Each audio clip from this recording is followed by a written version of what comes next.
రోజు రోజుకి గోల్డ్ రేట్లు పెరుగుతున్నాయి. తాకట్లో ఉన్న బంగారానికి వడ్డీలు పెరుగుతున్నాయని టెన్షన్ పడుతున్నారా? కొమ్మూరి గోల్డ్ వచ్చాక ఆ టెన్షనే పోయింది. కొమ్మూరి గోల్డ్.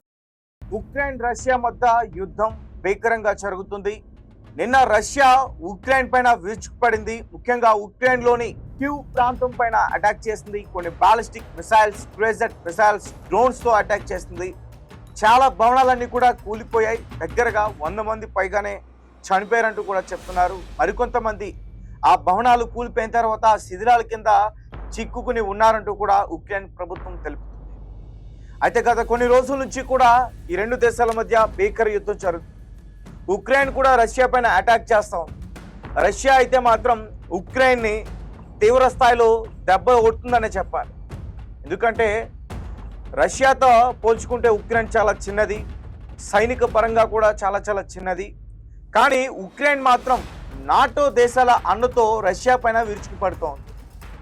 రష్యా చేసిన అటాక్ వల్ల రీసెంట్గా కొన్ని స్కూల్స్ కావచ్చు, కొన్ని యూనివర్సిటీస్ కావచ్చు, తర్వాత విద్యుత్ కేంద్రాలు, రైల్వే స్టేషన్స్, బ్రిడ్జెస్, ఎయిర్పోర్ట్స్, ముఖ్యంగా ఉక్రెయిన్లోని కీలకమైన ప్రాంతం, ఉక్రెయిన్ యొక్క రాజధాని ప్రాంతం. సో ఆ క్యూ కాకుండానే ఆ క్యూకి దగ్గరలో ఉన్న ఇంకా 30 ప్రాంతాలపైన కూడా అటాక్ చేసింది రష్యా. కొన్ని వందలాది డ్రోన్స్ని ఒకేసారి వదిలే, కొన్ని బాలిస్టిక్ మిసైల్స్, కొన్ని క్రూయిజర్ మిసైల్స్తో అటాక్ చేసింది. సో ఈ దాడి వల్ల మొత్తం మేఘమంతా కూడా నిన్న చాలా భయంకరంగా కనిపించింది. ఎందుకంటే ఉక్రెయిన్ డిఫెన్స్ సిస్టమ్ కూడా ఏదైతే వారు అటాక్ చేస్తున్నారో మిసైల్స్తో వాటిని అడ్డుకునేందుకు వారి డిఫెన్స్ సిస్టమ్ని యూజ్ చేశారు. సో దీంతో మేఘంలో మొత్తం కూడా అంటే యుద్ధానికి సంబంధించి ఈ మిసైల్స్ కనిపించడంతో ప్రజలు చాలా ఆందోళనకి గురైన పరిస్థితి. సో మొదటి నుంచి కూడా ఉక్రెయిన్ రష్యన్ పైన కొన్ని ఆరోపణలు చేస్తూ ఉంది. తమ భూభాగాన్ని మొత్తం దోచుకోవడానికే రష్యా ఈ రకంగా దాడులు చేస్తుంది, మేము రష్యాకి లొంగే ప్రసక్తే లేదంటూ కూడా ఉక్రెయిన్కి సంబంధించిన జెలెన్స్కీ మొదటి నుంచి ఈ రకంగా ఆయన ఆరోపణలు చేస్తూ ఉన్నారు.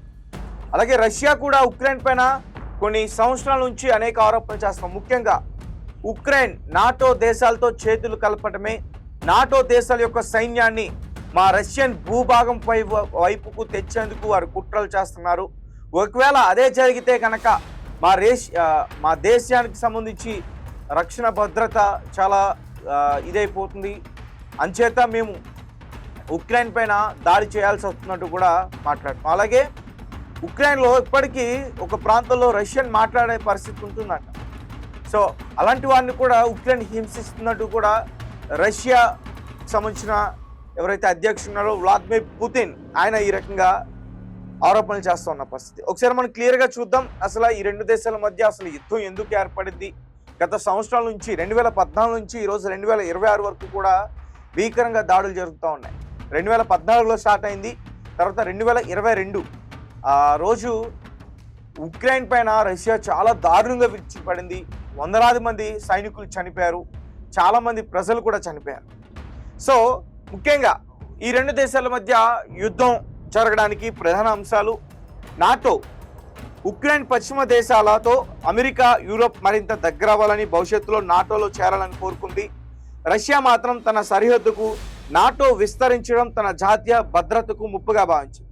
తర్వాత క్రిమియా, 2014లో రష్యా ఉక్రెయిన్లో క్రిమియా ద్వీపకల్పాన్ని తనలో కలుపుకుంది.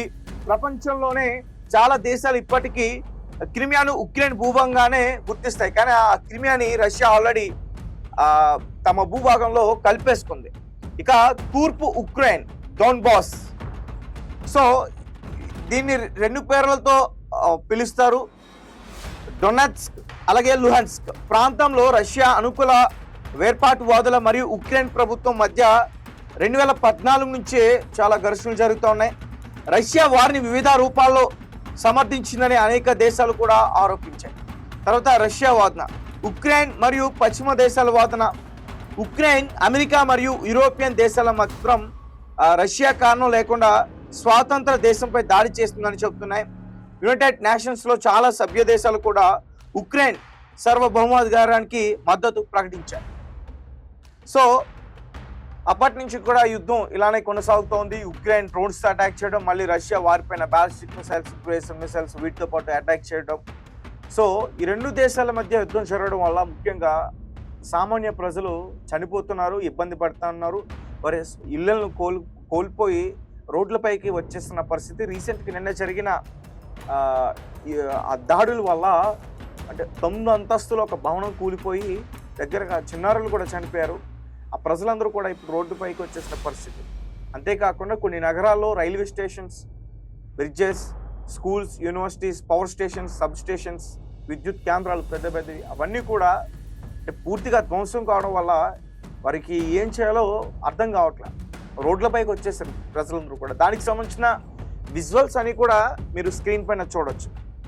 సో ఉక్రెయిన్కి మద్దతుగా ఒక పక్క యూకే, ఒక పక్క యుఎస్, పోలాండ్, ఇంకా కొన్ని దేశాలు, నాటోలో ఉన్న దేశాలు ఇవన్నీ కూడా ఉక్రెయిన్కి సహాయం చేస్తున్నాయి సైనిక పరంగా, అలాగే గూఢచార్య పరంగా అన్ని రకాలుగా వారికి హెల్ప్ చేస్తున్నాయి. అందుకనే ఉక్రెయిన్ రష్యా కన్నా చిన్న దేశమైనా కానీ రష్యాని ఎదుర్కొంటుంది. ఉక్రెయిన్ డిఫెన్స్ సిస్టమ్తో కూడా ఎదుర్కొనే పరిస్థితి ఉంది. అలాగే అంతేకాకుండా రష్యా పైన అటాక్ చేస్తుంది.